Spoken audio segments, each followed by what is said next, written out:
I'm Todd, and I was naughty. I did everything wrong. I got kicked out of art school, I drank heavily, and I looked to other religions and versions of spirituality to get fulfilled. The problem was, I was in the occult and I didn't even know it. My life was a wreck, and I had to learn what it meant to have a relationship with Jesus. And I'm Laura. I was super nice. I did everything right. I got saved young, went to Moody Bible Institute, got married, and followed the Christian rules to having a good life. Problem was, that formula didn't work. I had to change how I related with Jesus. At the end of the day, what I learned is the very simple truth. Jesus is the answer, and the only one that will ever actually fulfill you. Naughty versus nice. And welcome back to Naughty versus Nice. And today we're doing actually a bonus episode. So I am Todd, of course, and with me always is Laura. And of course, we do have my lovely wife, producer Kelly, here. I know, you're not hearing her because we have some additional guests in the studio today. Laura does talk about her kids a bunch, and so we decided to ask a few of the youngsters to come in and join us and just kind of give their opinions on what's going on in culture, what's happening within the church, and kind of what their lives look like. There's something about pushing the other side of 50, and you kind of lose touch with what's going on in the world around you, especially some of the challenges that younger people face. So we wanted to get their perspective on a few things. We'll ask a few questions, just kind of have a general conversation and see what their thoughts are. So, of course, we have the impeccable Abe with us today. Good morning. All right, there we go. And then we do have his lovely and charming wife, Addison, and she's going to be joining us too. Hi. There we go. All right. See, that wasn't so hard, guys, right? You're like, this is so weird. Yeah, you know. So this is my firstborn. So, favorite, obviously, because he actually listens to the podcast. And you know, your other kids are going to listen to this episode too, and they're going to hear that. Maybe. They all know. I always knew it. He was the one everybody Yeah, liked. we all know who's saying that right now. Well, as a middle child myself, I'm just saying, you know, and I did have breakfast with your brother, the other middle child this morning, so that was always kind of fun. It's like two middle powers, you know, the middle children colliding together, you know what I mean? Like feeding off of each other at the same time, one-upping each other, and yeah.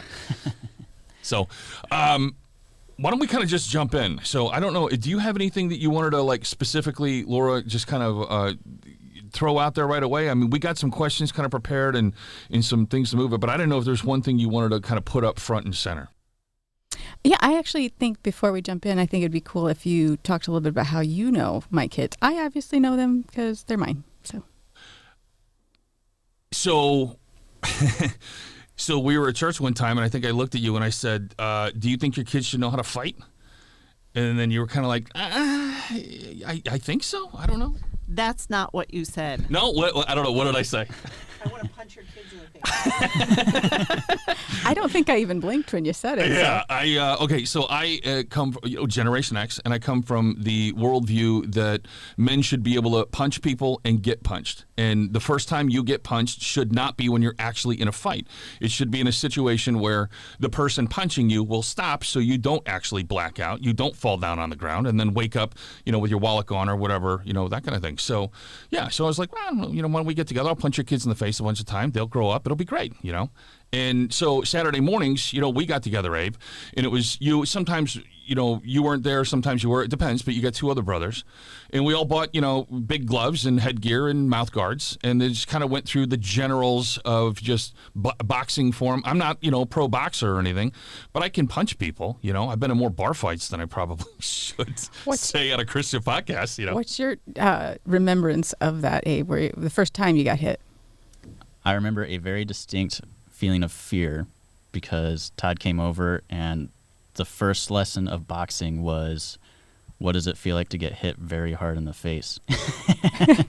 You didn't want that lesson?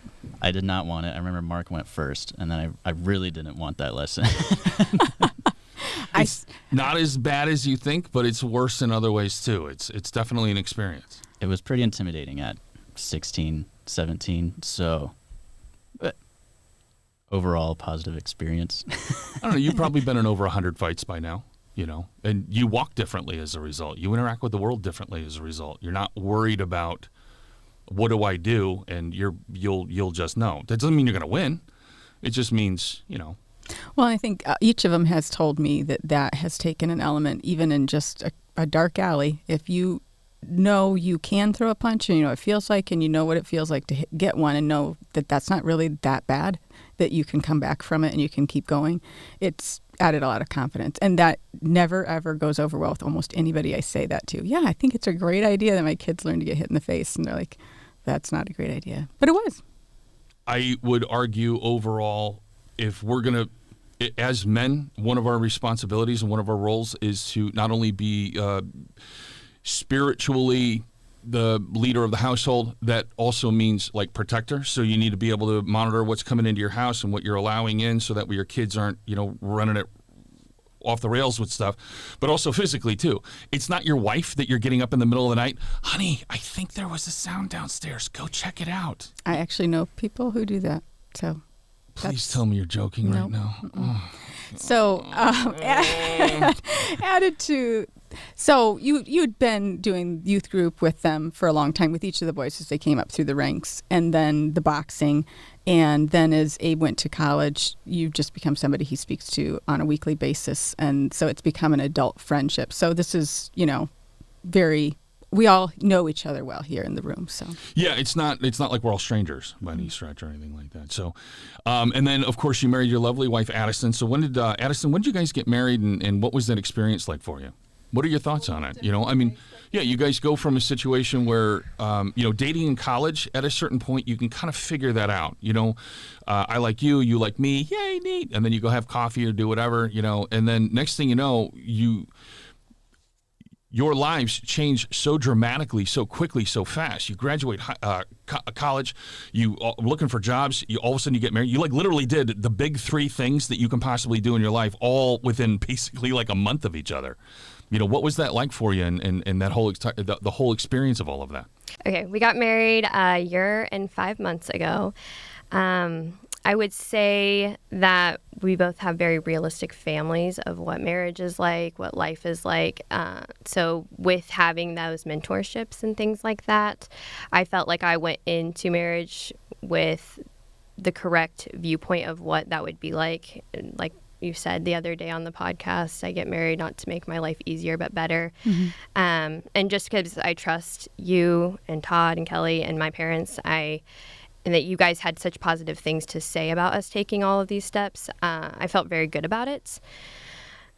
With that said, a lot of people from our class did get married, and I didn't see that trend with everybody. What do you mean by that? Just like I felt like people were panicking because they didn't have a partner, or they had found someone, or they didn't know what life was supposed to look like after. I saw a lot of people like almost failure to launch, like someone that we worked with that gave us counseling for what we should do with our future careers, like things we valued and what we wanted out of life. They do surveys, and our class was like the top to get married, but like the failure to launch was a big trend that they saw in our class, because after we graduate, we all do surveys on like what we're doing in life and how things look. So. And a little bit of context is this is a Christian university, so that there is that culture of finding your partner in that 4-year span. Part of your background that is different from Abe's is Abe went to public school and went through that whole public system. I know that within Christian communities, many of them, especially the area of the country that we live in, homeschooling is a really big part of it. Some do co-ops, some just do it at home themselves, and it shows up in a lot of different ways. I've learned over time, because I know so many people that have done homeschooling. My sister-in-law, for example. I'm actually very pro homeschooling, quite frankly. But I also think that there are unintended consequences, or there's advantages and disadvantages to absolutely everything. Do you think in your mindset going into university and then going into marriage and the way that you approach things, do you think your homeschooling background had something to do with that? Or do you think it was just something that you wanted to do, or God was speaking to you and now is the time? I would say that marriage and growing up and having children was a big theme of my the homeschooling world. A lot of people looked at me sideways because I even wanted to go to school and to get a degree. Most of them, several of my friends, got married right out of high school and already have 2 or 3 kids. So I would say I was more the opposite. My mom was a single mom at one point. Her mom was a single mom at one point. It was more drilled into me that you need to get an education and have a degree, just something to fall back on. So for me, I never felt pressured to get married. I don't even think I thought I would get married, but I didn't have that plan until I met Abe. And then instantly, right? No. No, but he was the first person that I wasn't like, oh, would be afraid to share my life with you. Mm-hmm. And so it was never drilled into me that I should get married or have kids. So But you'd see that with some of the people that, within that community or within that, I don't know, area or aspect or. Yes. And even when Abe and I dated, we dated for 3 years. They were kind of almost acting like I wasn't some old hag, like, why are you not married yet? And it was like, I'm not going to get married in school. But that whole concept of just, I wasn't going to rush into it didn't make sense to a lot of people. Yeah, like for me, how I grew up, that's a foreign idea, a foreign concept to me just in general. Mm-hmm. Let alone to find out where I live now and Kelly and I in our lifestyle now. We do meet a lot of people within the homeschooling community that have that kind of mindset or have that kind of almost directive. I don't know. What would you say, Laura? What is that? I think some of it has come out of that curriculum with Bill Gothard. Is that the right? Yeah, I think that's that dude. And there's threads of that in every church. I was taught some of that, and I was never taught that program, that curriculum. I wasn't aware that he even taught those things. I just heard him kind of threading down. But yeah, that's what I've kind of discovered in talking with Addie is in the homeschool world. It depends. Like you had a different situation and you had parents who were much more like, are you being ridiculous right now? Yes, you're going to college or, whatnot. But for the most part, it does feel like there is the message of get married and have children. And if you don't become a wife or you don't become a mother, on some level, your value before the Lord is different. Is that fair? Yeah, I would say that's fair. And even the attitude of people growing up, it was just very interesting. Like I wore dresses that were above my knees, so that was not considered okay. Or, my eyes! I know. Or makeup. I would like to do my hair, makeup, and that was kind of weird. We would be playing, the guys would be talking in front of us, and if we interjected or we mentioned, oh, I remember you saying that, they would kind of, look at me funny, like I was supposed to just, stand there and be heard, or be seen, not heard.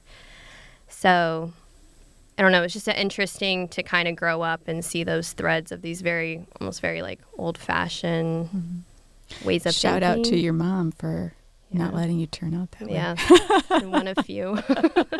How about for you, Abe? Being in public school and not necessarily somewhat Christian community, I guess you could say. Maybe it has the vestiges of it from yesteryear, but not necessarily pumped into every aspect of our lives in our nice little small town that we're in. Was it similar? Was it different? What kind of pressures or what was the mindset or kind of the general social thing that was going on with you guys?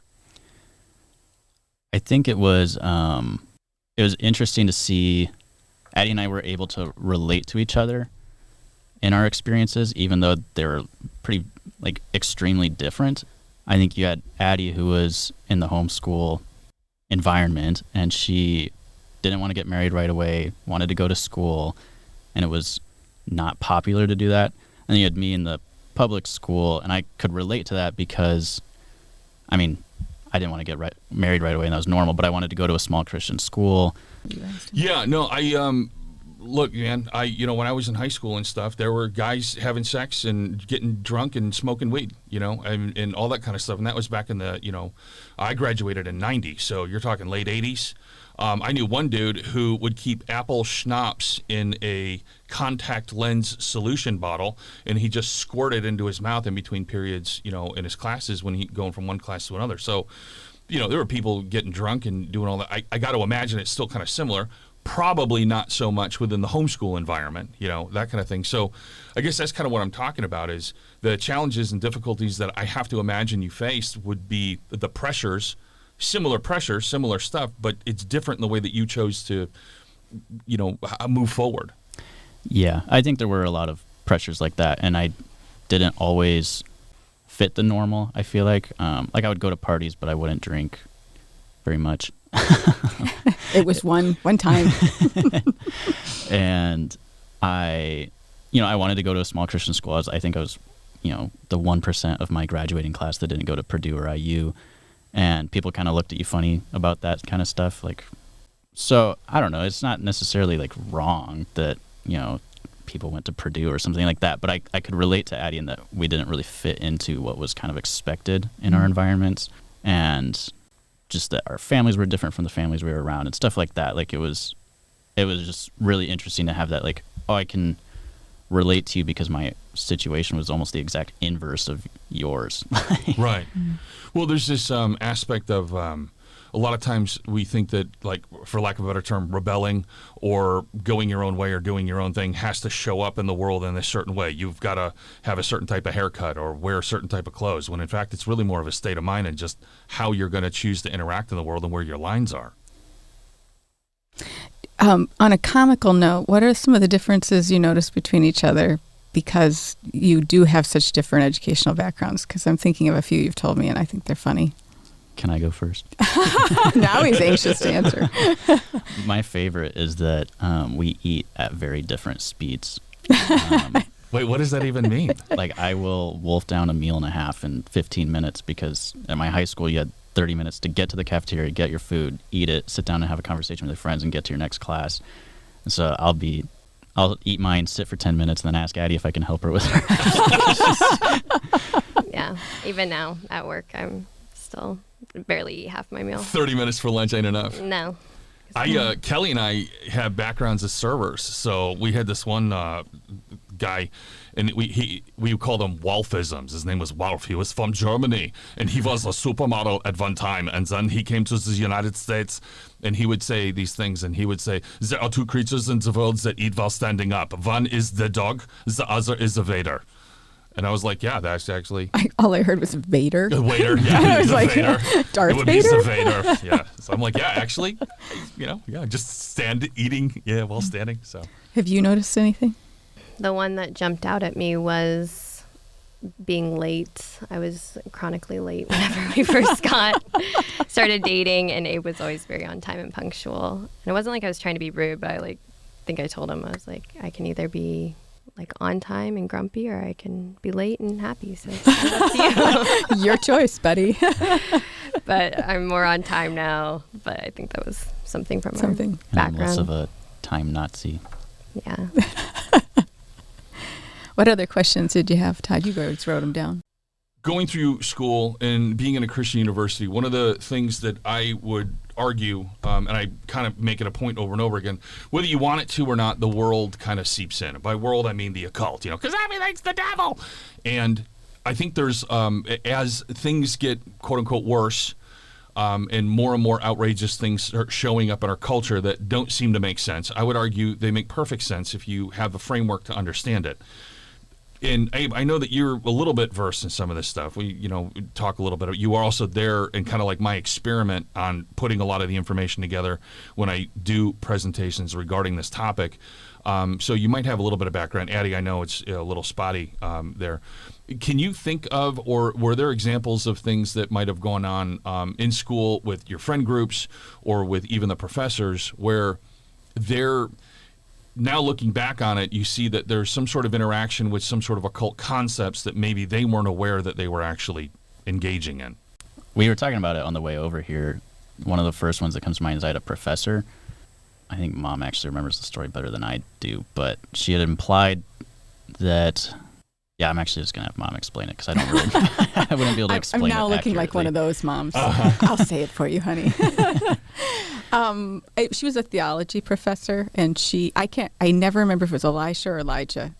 I think it's Elijah's the big deal. But she had said that he wasn't a real person, that it had been basically a compilation of all the other prophets, and he became a mythological representation for Israel of all the prophets, but in one man. And therefore he wasn't real. And I remember you told me, I think I even mentioned it to Todd at the time, but I was Googling, I'm like, I couldn't find that anywhere. I was like, where? I was just like, she's wrong first. That was what I wanted to say. But now it makes sense. It was more of a metaphorical understanding of something that has been understood in concrete terms, which would be more the occult idea. The idea that the proper way to understand the Bible is realize that it's allegory and that it's not to be taken literally. Look, there is symbolism in the Bible. There is Christ speaks in parables in order to illustrate points and give a punch to a concept. So that does happen. But the entire thing itself is not an allegory. Like I always say, when Jesus tells you he's going to give you allegory or symbolism, he tells you he's doing that. So God is very upfront. There's nothing hidden with God. I think it was interesting because when you went to school, it was when Abe was in high school, the last few years were not rough like, ABC school family movie rough or anything like that, but just you almost were a little unsure if it was where you wanted to go, a little just like, okay, yeah, I've been raised a Christian, but I'm not really sure how I feel about it. But you started calling home with those kinds of things, saying, that doesn't sound right. I think another one was I don't know if it was her or another professor had introduced the idea that the Bible really didn't mean what it said about homosexuality, which we've all heard that argument. But she said, you can't come up with any principles of why that it wouldn't be allowed now. And do you remember the story? What did you say? Well, I had said, because she'd basically, like her closing statement or whatever was, homosexuality is to like modern society what head coverings were 50 years ago or whatever. And it's like, something that modern society should shed and just forget about in the Bible.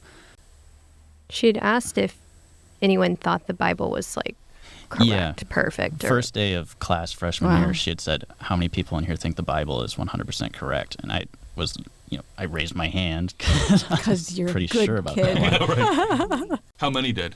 Probably a handful. I don't want to be like, I was the only one that thought. But then but she like pushed back. She was like, are you sure about that? And then people kind of like started lowering their hands. And I was like, yeah, I'm gonna bet on that one, I think. Like, and she was like, you're.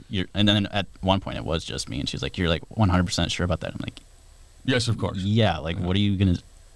I'm more convinced about that than whatever you're about to tell me is true. So, so it was just... I don't know. She had a lot of ideas, and it was...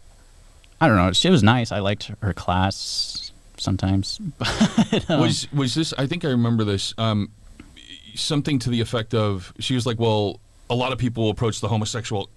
concept within just the verses themselves, debate on the meaning of the verses, debate on the words that are being used, debate on that, and there's only like a handful of them, whereas you took a completely different approach, if I remember right. Yeah, going back to that. I don't remember, I don't know if, again, I don't want to be like, well, I stood up in front of the whole class. No, you raised your hand, because I remember you told me on the phone, and I'm at home, you can't see my face, and I was like, Abe? Okay, so I guess I said it. I said that I think you can't separate the idea of male-female marriage from the image of Christ in the church, and so inherently like a homosexual marriage is in violation of that, and that's why the Bible says those things, like because it experience and the image and the metaphor of marriage is meant to point you to Christ in the church, and if two men, two women can't do that on their own. Right, you never hear about Christ groom the church. It's Christ's bride. And it's always, the metaphor is done that way, or the symbolism is always presented that way. And there is a literal aspect to that that's a spiritual reality that I don't fully understand. But the language that we would use would be that male-female dynamic, that male-female relationship in the way that God intended. What was interesting was she didn't have a comeback. And she was a theology professor. I think she had her doctorate, and she had not heard that. I don't believe.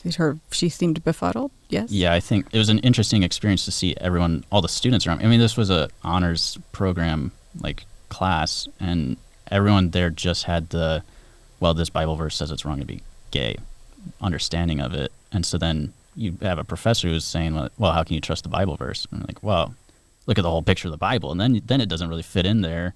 And there's no one that had taken it a step deeper for any of them. You mean no mother just pouring theology into them at the age of 2? Yeah, by a water hose. You listen now. I don't have a lot of things to offer, but I do have some theology. Well, I think it was concerning for those people because I don't ever want it to be like, well, I'm right about this and you're wrong about this. And if you're gay, you're going to hell or something like that. But it's like, you should understand that this was created for your benefit. There's a big picture going on here, and I think they and their parents and they'd all been too afraid to go deeper into it because, well, if the Bible verse is wrong, then I don't know what I believe. But you can zoom out and see the whole picture, and it's like these things all work together.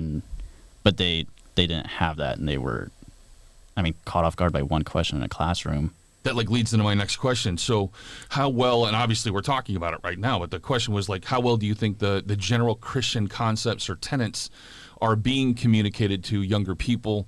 Obviously in this particular case, when there's a clash between what's going on in culture today and what the Bible clearly teaches, whether it's done through verse or done through overall concept, we can see the clashing of those things that are going on. Are there any other areas, just offhand? I know it's kind of an on-the-spot question, but I don't know, maybe Addie, you got something that you've seen with your friend groups and people in your lives? So growing up, I did, it was called Bible Study Fellowship. So it was all year long. We would meet once a week and we'd have homework and we'd just focus on one book of the Bible. So when I went to school and we had these theology classes, I felt like I was going to be very successful just because I had that sort of background. But I noticed in my Old Testament class that a lot of people had never even read the Old Testament. They didn't know the history of it, any of that, which is fine, but I just didn't realize that people weren't reading the whole Bible, but also only focusing on the New Testament. And they even said my church only really pulls from the New Testament because that's what's relevant to us. I have a lot of thoughts about that, but I'm keeping them down. I know, it's they're giving Laura hives right now. She's like, but the Old Testament is where all the meat is. I agree. And I was just shocked to hear that just because that wasn't my experience. And then another thing is kind of what Abe was saying. Anytime I felt like hard topics were brought up or someone was pushed back on, I would see people almost recoil a little bit. For example, with the gay, it's well, I don't know what the Bible says about it. I just want to love because I feel like that's what Jesus does, but I don't want to talk about it. And I was always kind of confused because I was if you go deeper, I think you'd be really pleasantly surprised. Because I would hear these things the Bible isn't pro-woman, or the Bible discriminates or doesn't care about minorities or things like that. I even hear that not even just on the Christian campus, but just in day-to-day life. And I feel like people are afraid to be that to be correct, and so they don't want to go deeper. It's for lack of a better term, the secular outside world has defined for Christians what Christianity actually teaches, what it actually has to say. And you find out when you do deeper reading, deeper research, you learn the history, there's this a colorful kaleidoscope of truth that starts opening up, and you find out that what most people believe about Christianity, it's not even correct. It's not even in the same ballpark. I find it interesting because in the last couple episodes in talking about the occult, you've talked about how the one guy you referenced that you sent us a video about, I can't remember his name right now. The pastor who gives the Luciferian gospel? No, the more recent one that he is Gnostic now. Oh, yeah. That one, I can't remember his name, but he's the pastor's son. And we can't remember anything. Right. So Welcome to 50. You said he started the process of bringing in doubt to rebuild your thought with the idea that he kind of thought came in Scripture is trustable, and then he builds his argument for it not being trustable on that, and so he pulled you in. I sense that because I actually went to one of the classes with that professor, with Abe. He was kind enough to let his mom come when I was visiting. I'm like, can I go to the theology class? She comes in a classroom. It's a theology class. She's teaching a basic understanding of how to study the Bible. And then first question is it actually accurate? And then from that point, she's got students who are questioning and oh, well, maybe not. And then she rebuilds a different worldview in which more current ideas are easily accepted. It's just a very full picture of what you've been talking about. Yeah, and it's how it actually works and how it unfolds. And there's nothing wrong with questioning the Bible. All of us should do it at every turn, at every point. Abe, when you were in youth group, that was something that, Aaron and I and Tony and Kelly, we would constantly reinforce over and over again. There's nothing wrong with asking questions. You should be asking questions. If you're not asking questions, you're actually doing something wrong. But the answers that you get, they need to be complete. They need to be properly within the correct framework. It can't just be something you make up or some silly nonsense. You have to be the one to figure it out. You have to be the one to be able to put it into context, so that way, as you move forward in life, you're not... It's like the old phrase, if you stand for nothing, you'll fall for anything. Question, did you see it in, I know you just said, Addie, that fellow students had that reaction of being fearful to go deeper. Did you see it in any of their other statements or relationship? I'm remembering a few, but I don't want to put words in either of your mouths, but just interactions with other students where you were like, oh, wow, that is crazy. You believe that, and that's... I will say, for as many people as there were that were like, oh, I, had adopted modern values on top of their Christianity, like, oh, Jesus just loves everyone. I also ran into a surprising amount of people that were like, graffitiing on campus that all gays go to hell and stuff like that. And I was like, well, okay, now you've got... I think one of my biggest problems with Christians is they're afraid that if they go deep enough, they'll find out they're wrong. And so they just hover at the surface. And I want to like shake and be like, you can go, there's a whole, like, it's like the ocean under there. Like you can get down in here and find like really compelling stuff that will then equip you to be like, no, I don't think homosexuality is healthy for you. It's hurting you. And like, but it's from a place of I care about you and I don't want you to be in that spot where you're hurting yourself when this was created for your benefit. When you are shallow like that, you're either, I'm not going to commit to anything, or you're going to commit so hard that you are actually hurting those people. And it's like, neither of those are what the Bible advocates for, but... it's like a way to avoid thinking. Yeah. You're like, I'm just going to put this complicated thing on easy mode, and I'm either going to hate everybody or love everybody, and that's it. And both of them show up to the individual in their mind as though the correct way of doing things, when it's the nuance, it's the subtleties, and it's the complexity that actually is where the deep thought is and the learning comes from. Yeah. On a more comical note, I did watch a movie once with some guys sophomore year. And, it was a horror movie. It was, I don't remember what it was called, but it was about like a demon possessing people. And one of the guys was like, this movie's dumb. Demons can't interact with the real world. I was like, you think that? and like, wait, this guy was studying to be a pastor, wasn't he? If I remember right. He was. Did he say they're not even real? Or I can't remember. I thought it was more extreme. Just that they couldn't interact with like our 3 dimensions. Like, except that they did when Jesus was here. But that like, was probably metaphorical, right? Right, yeah, no, it's all a metaphor, yeah. It's like, how many of you were in there? There's a lot of us, buddy. There's a lot of us. So, yeah. We also heard like passively sinning versus actively sinning. So if you aren't actively sinning, then you haven't really sinned. There was like a status implied by not actively choosing sin. You can't help your passive sin. Yeah, what exactly would be active and passive? Like, how did they define that? Like passive would be, do you have a better example? Or have an example? I probably just like thought life or whatever. Yeah, like if I thought about engaging in porn, that's not actively engaging in porn. So if I haven't actively engaged with that for 2 months, then I haven't really sinned. But you've had the play loop going on in your head the whole time. I didn't agree. I thought it was bogus. I was confused by it. I was like, what are we saying? Because if you break it down, it's like, well, then why did Jesus die? So if you can just passively sin your entire life, then you don't need Christ. Well, that means if you're like Stephen Hawking in a wheelchair and talk to a speaking spell and you can't physically do anything, then that means you've lived a sinless life, because you have no need for self. If there's one person ever in history that literally has no need for Jesus at all, because everything's just fine, then that makes everything Jesus did in vain. It really does. Mm-hmm. And so that can't be correct. There's no way to, not only that, but I don't know, I feel like, isn't there a verse where Jesus is like, look, you guys say if you go hugging and kissing people that ain't your wife, like, that's wrong. I'm going to one-up you. I'm going to say just thinking about doing it is actually the problem.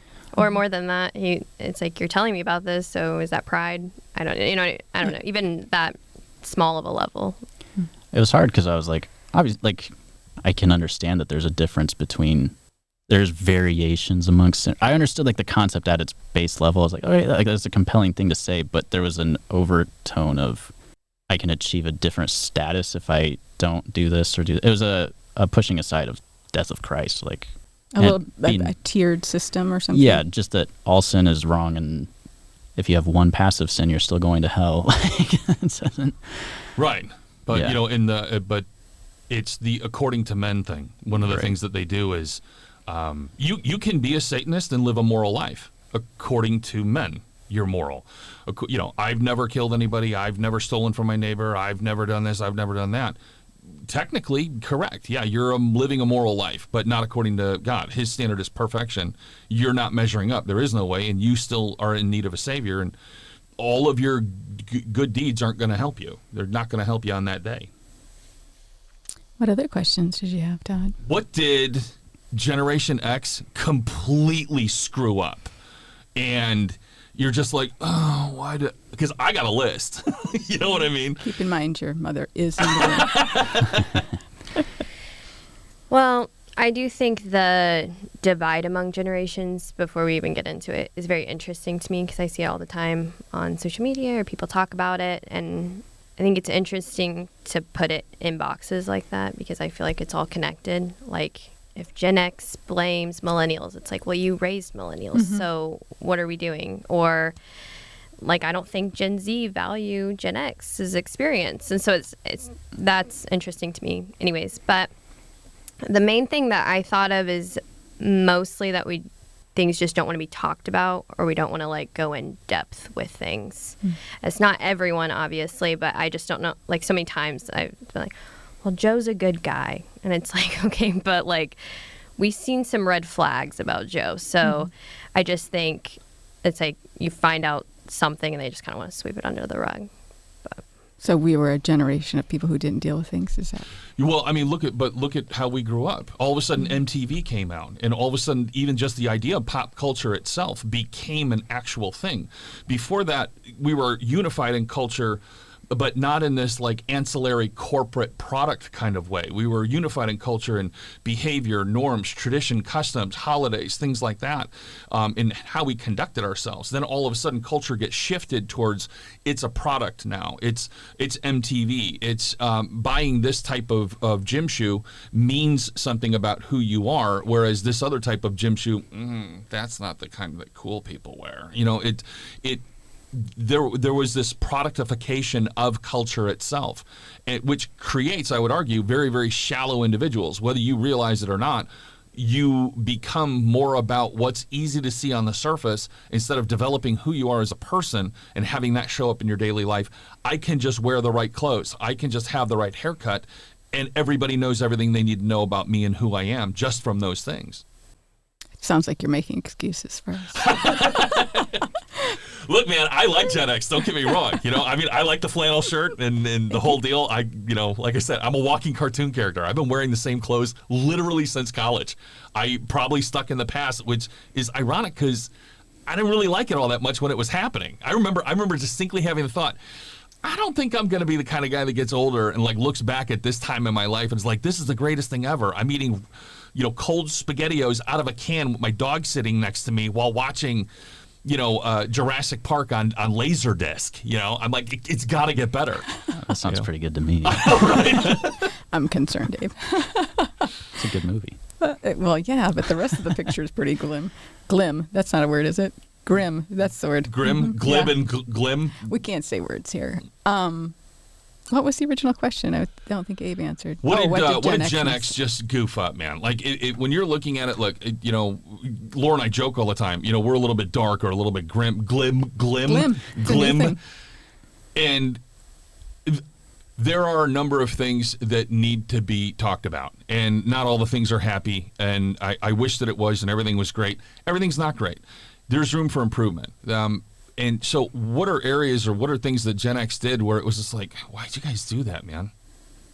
I think they're like stereotypical things, but I wouldn't want to we just talked about people we went to school with that wouldn't want to get deep and talk about stuff, and they'd cover things up. And so it's like the minute you try to pin someone down and be like, oh, Gen Z is horrible on social media, it's like, I know a lot of really old people that act like 12-year-olds on social media. Yeah, no kidding. Yes, you do. So I don't know. I think it's important to talk about. I definitely agree with the idea that it's important to talk about like mental health and stuff like that, and talk about the things people did wrong. Like that should be important. But I don't know. I kind of get tired of those conversations. One, because I'm like, I know people my age that act like that. But two, maybe Gen X ruined the economy and is killing the environment and stuff, but I still got to go figure out a way to pay for $4 gallon gas. Like, right. Doesn't really, at the end of the day, I still got to deal with it. So that's the more. You're not wasting time blaming me for everything. Is that what I'm hearing? Yeah, I'm certain, like, because Addie and I had talked about it. We'd discussed this question beforehand, like, because we had been like, well, I think like stereotypically Gen X doesn't want to talk about like mental health and stuff like that, and then, but you could flip it around. I don't know what generation we are. Are we Z? Z. Okay, yeah. I love her tone.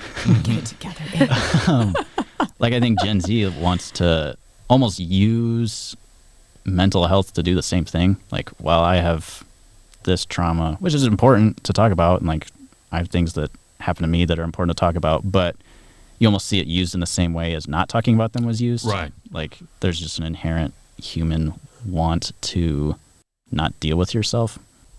It's like 10 years ago, I remember when you were talking about the trauma you had when you were a child and you were using it in order to get out of work. What a shock. You're still using the same exact thing 10 years later. I feel like you guys should have been having some healing going on or something. Like, I mean, if the trauma is so bad you can't make it to work, maybe you should go see a therapist about it and get that worked out, you know? Now, on the way here, Abe was listing what Gen X did wrong. What was it you said I did wrong? I think you gave a list. I don't know. Synthwave? Was it synthwave or not? No? I said time limits on video games, like not allowing phones until 6. The rules I grew up with. Was the infractions of Gen X. That was the complaint. Well, even speaking of social media and stuff, though, when we grew up, we didn't have anything like that. I mean, we didn't even I remember when answering machines got invented. So to live through it from that point of view and then to see social media and the effects of it, I remember somebody had said to me at one point, what do you think the effect, the future is regarding social media? And I was like, I don't think that stuff's going to be around. And she's like, why? And I'm like, because all people are doing is taking pictures of their lunch. Like, no, I don't need to see a picture of a sandwich and see what somebody ate, at the sandwich shop. Like, this is ridiculous. It was back in its genesis still, its early stages. And it blew up into a thing I didn't see coming. I have to admit, I didn't see it coming at all. How that way of being or that mode of being where you actually have this real life that you live and then you almost feel the pressure to have this false life or this other version of yourself. Maybe it's a real version, maybe, but this other digital interaction or this digital version of yourself, like an avatar almost. What are our thoughts on that? Yeah, I guess I didn't ask a question there, huh? Did I? No? How do you navigate it, or have you had to? Yes, I think social media is very awful. I think for us being the most connected we've ever been, I feel like everyone feels the most lonely. I don't think people know how to genuinely interact, or no one's making memories anymore. Not really. It's like, we're not going to talk about the picture that we posted. Like, let's go live life a little bit.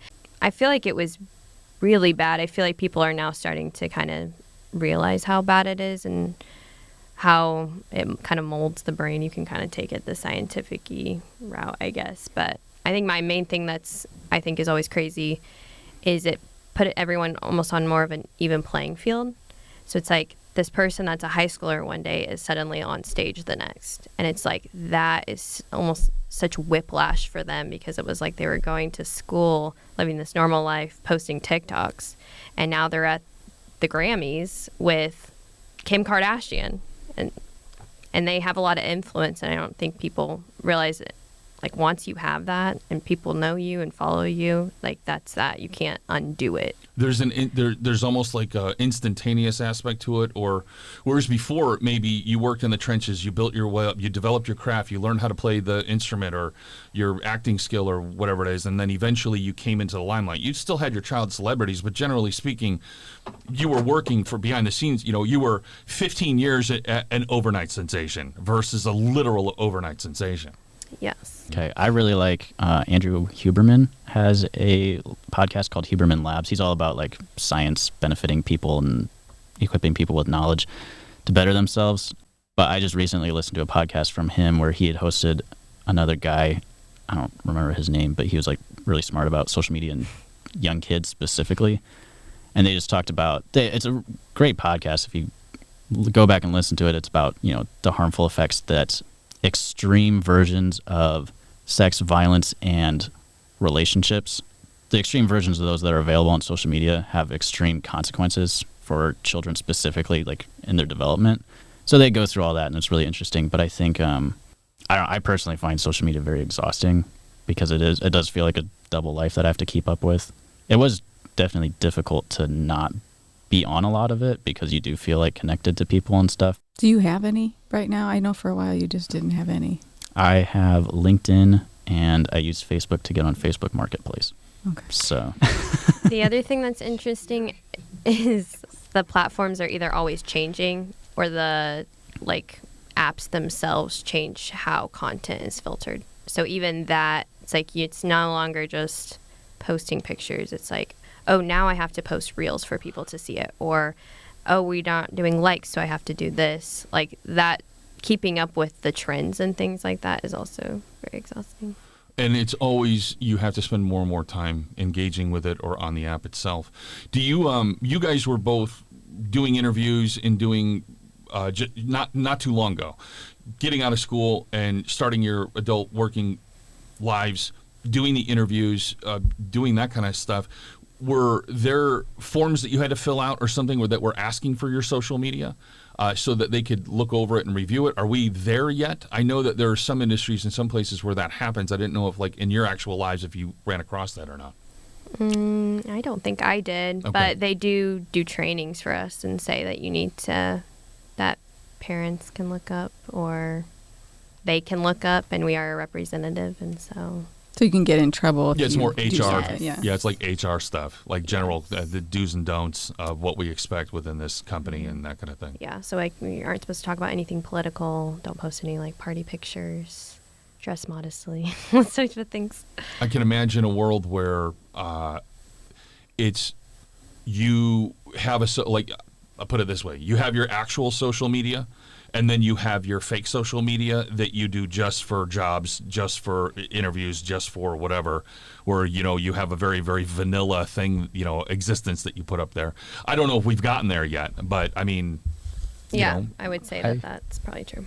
yeah, I was like just raised not by my mom, but like in school that was always the implication was don't post this if you don't want your employer to see it. I was never like giving away my social medias when I was applying for jobs and stuff, but I was under the impression that I'd be looking. I don't know how it looks if you just haven't posted since you're like 20, but yeah, that's the other issue. It's like almost not having it is almost as bad as having one that is bad. It's like, well, what are you hiding about your life that you won't put it all on the internet? It's like, what? I think that Abe would not have gotten a job if they'd been able to see his first Facebook post because, what were you, 16? yeah. And you posted a picture of a Labrador puppy. Was that what it was? Did it have a saying with it too? Nope. It was just a puppy. I've just enjoyed that for years. Sorry. So you would have been so embarrassed that they wouldn't have hired you, pretty much. Probably. Like your entire social media presence is nothing but cute pictures of animals. Oh, I really like dogs, man. I have heard people say that though. Like if they're dating, they'll be like, it's a really big red flag if someone doesn't have social media. Right. Like I say, there's a part of me that can kind of understand that in the way that it shows up in the world. I was completely wrong about how it was going to show up 10, 15 years later, So I can understand how you would get there. And I think the pressure or the social need for having to do something like that would almost be a point I wouldn't be able to do it, Can you explain why it's a red flag to not have social media? Like, I guess me being old looking at it would be like, oh, they're just private and they Smart. don't care to put, smart. They don't care to put everything out there. From when it's been explained to me, it's just like kind of what Todd was saying. They are private. They're hiding something. They're not who they say they are. So if I can't find them, then There's it's something to creepy. hide. It's something weird. When I think it's like it goes a step deeper because today, like that's a large part. You're not meeting this person at work, or you're not meeting them at a restaurant and then looking them. Maybe you would at a restaurant, but you're not like you don't have a first impression of this person. Social media is the first impression. So if there isn't one, then it's like, well, does this person even exist? So the curated, pretty version that people put on social media of themselves is the first impression. Yeah, I would say so. Okay. Most of the time. And it feels natural. I would be like, hey, like if my buddy was like, hey, I'm talking to this girl, like, oh, like show me her Instagram. Like it's a very normal thing to do. It doesn't I feel like. weird. Yeah, I guess that part doesn't feel weird. I always encourage people to judge others by their actions and really look at those actions over an extended period of time to find out who they actually are, versus looking at social media where it's nothing but a piece, a tiny, tiny little piece of them, and that's what people are judging on. So that I just find that fascinating, interesting, and a huge red flag. Well, you want to know something kind of interesting? Addie's mom was reading a book about dating. She said that relationships that start on dating apps are more likely to be maintained than people who meet in person. Huh.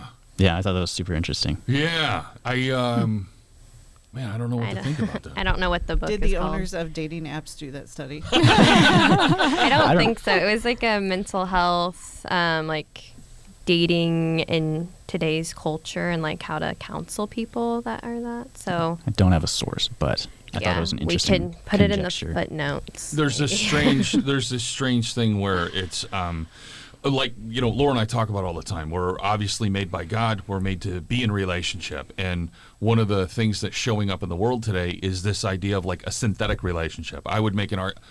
Okay, all right. I know the joke. Everything's the devil, right? I'm not saying all social media is the devil or something like that, but I can imagine a situation or a scenario where this digital curtain or this digital screen now is put up in front of everybody. We're meant to interact with each other. We're meant to have face-to-face. We're meant to have conversation. We're meant to have relationship. And now we're having this almost synthetic relationship, or this filter that's being put up in front of all of us where we get the simulated experience of that, but it's not the actual thing. Once again, I'm not saying, Satan created Facebook or something, but I can see how that's come in, and it's just kind of normalized now. And it's one of the things that I've noticed. You live long enough and you start seeing the way things used to be versus the way things are today. They don't quite, it's not quite right. And I the only way that I have to say it is this weird synthetic or counterfeit-y kind of feel to it. I think the reason they said that relationships were more successful if they met online was because they had a chance to actually talk and communicate and get to know each other versus hookup culture. Because now if you meet up in person, get a drink, hook up, we're done. So that was why they were more successful long term, because they became friends. Because culturally it's been redefined what that kind of meeting would be and what would it mean for the future. Right. Okay. There we go. Okay, so. I don't know. Nice. So maybe that. Well, see, I always was going for the doom type of angle. And you're like, no, actually, you know what? Yeah, we're not spreading as many STDs.